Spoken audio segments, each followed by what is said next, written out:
I I want to say I love you, Randy. Okay. Okay. That's a good preface. And I have nothing but respect for you and your mother. So yeah. Everyone ready? No, hold on.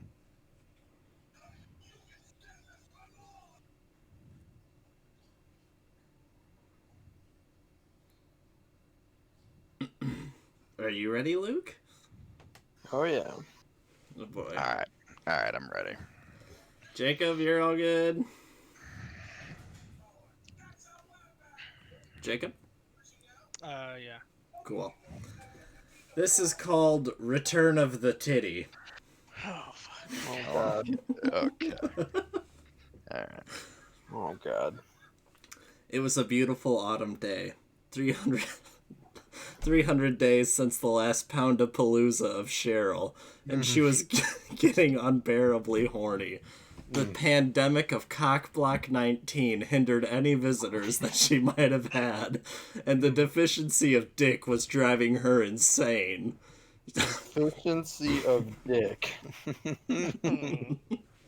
She was alone at home playing with her massive honkers and playing a fantasy through her head.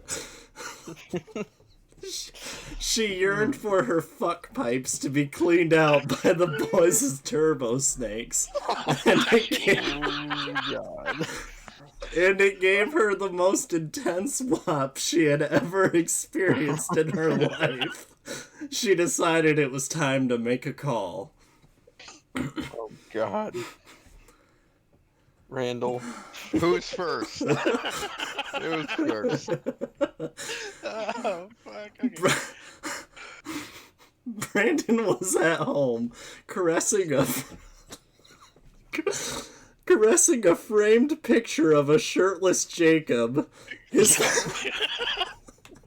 58 jeans grew tight, and his 8-inch pine cone was sprouting into a pine tree. His veiny dick looked like garland wrapped around a Christmas tree of fucking. And he imagined Jacob bent over his kitchen table. Are you reading this in front of Katie right now? Oh yeah.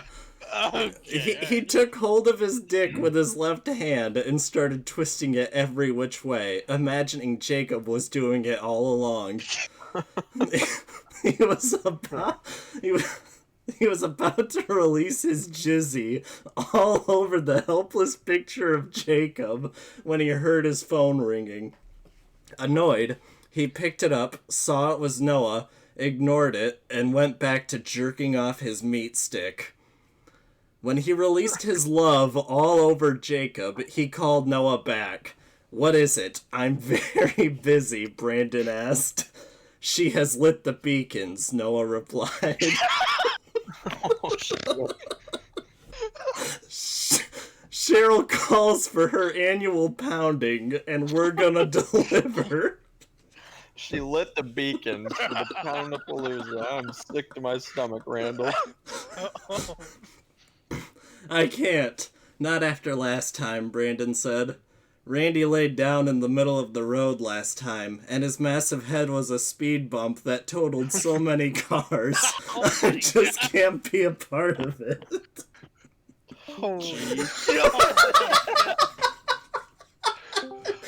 Holy shit. Sorry, lag not there.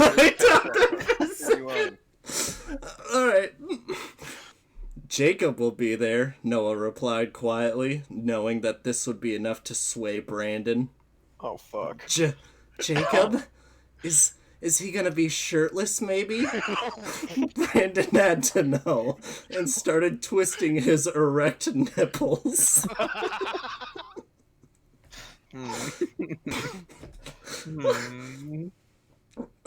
Yeah, he's gonna be shirtless, and he's gonna be wearing black and red Jordans. From what it sounded like on the phone, he won't be wearing much anything else.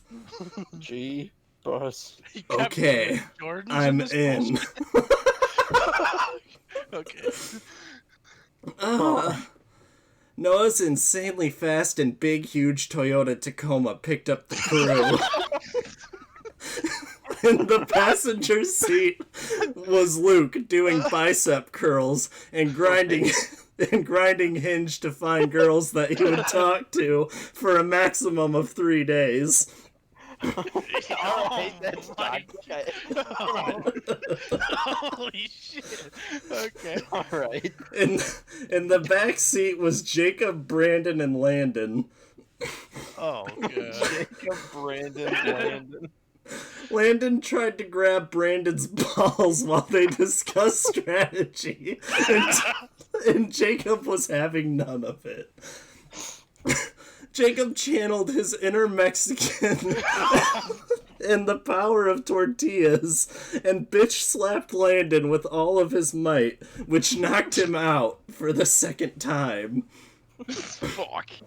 Fuck. The power of his punch took most of his energy, and he fell limp into Brandon's arms. Oh, Brandon. I'm so cold, Jacob shivered as he spoke. No, you're so sexy, Brandon corrected him. I'm fucking sweating right now. He caressed Jacob. Because you're so horny. Me too. He caressed Jacob's cheek and gave him a gentle kiss. He then violently sucked Jacob's balls to revive him. Jacob screamed in pleasure. The sight in the back made Luke and Noah wet, so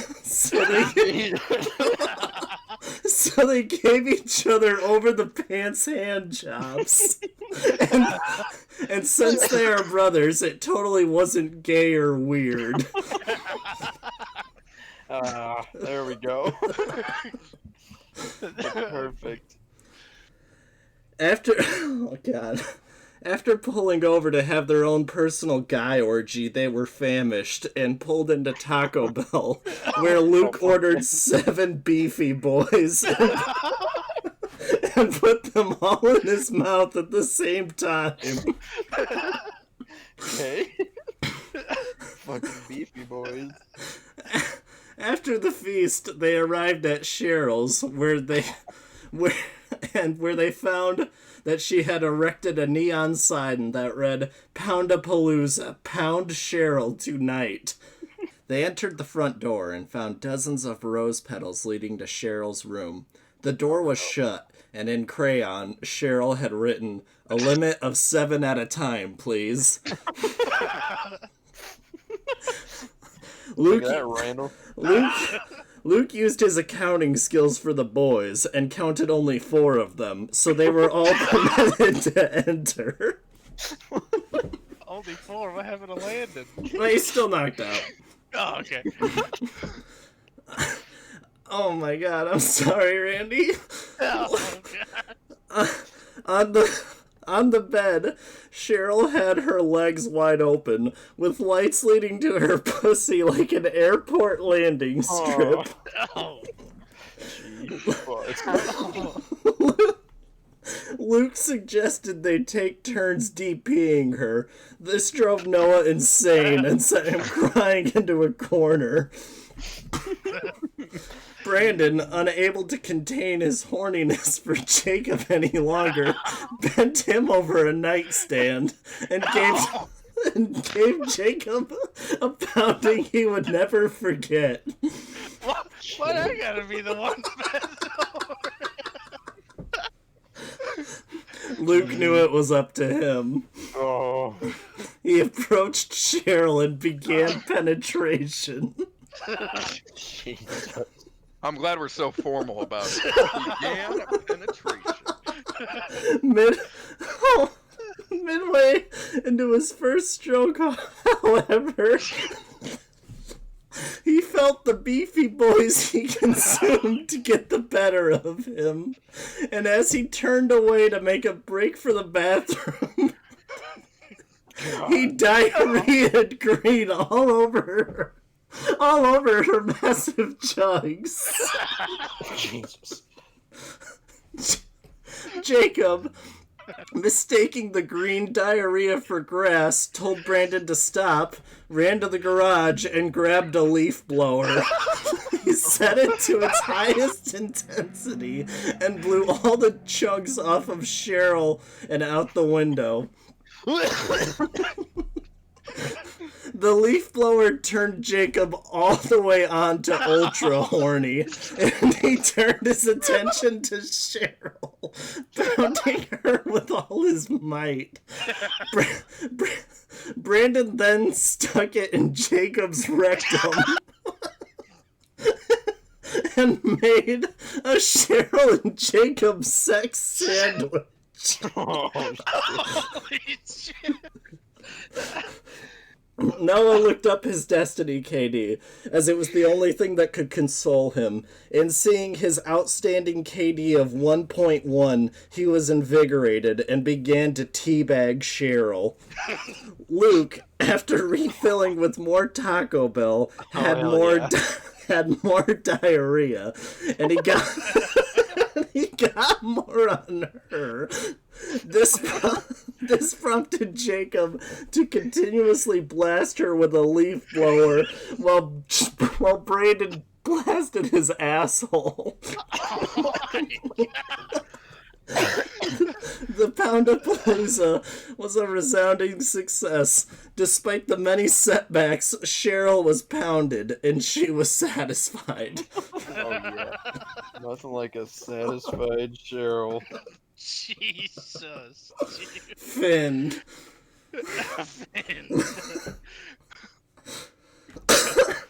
Sounds like I got more wrecked than Cheryl did. No, what was the over the top part?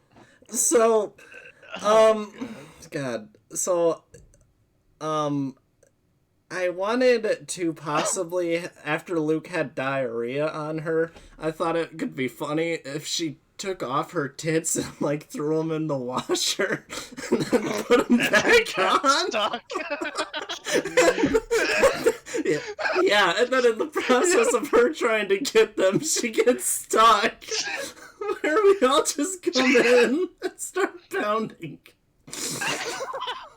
Help, I'm stuck in the dryer.